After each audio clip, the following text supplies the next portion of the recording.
Ce qui se passe, c'est la volonté du peuple, le fait qu'ils ont quelqu'un comme le leader de l'opposition, enfin, et les interventions, que moi j'aimerais vraiment dire les interventions humanitaires, militaires, de la part des États-Unis et l'Israël. Donc, c'est Mais plutôt Azadeh, ces est-ce que trois Reza éléments. Pahlavi, on l'écoutait tout à l'heure, est-ce que c'est lui qui est attendu désormais par le peuple iranien comme l'alternative, comme le successeur, j'ai envie de dire, de l'ayatollah?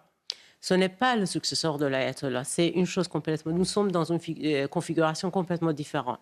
Reza Pahlavi, c'est la figure incontestable de l'opposition.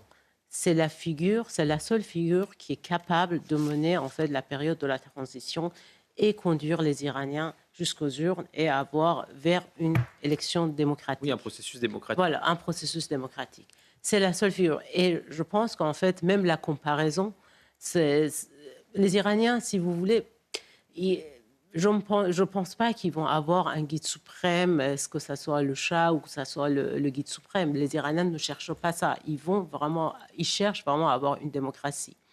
Donc, Oui, à voter, aller aux à urnes. voter, à aller aux urnes et à avoir une vie démocratique, qu'ils vivent au sein des institutions, qui les veulent plus ou moins justes. Vous voyez, c'est vraiment... C'est autre chose. C'est autre chose. Il ne faut pas comparer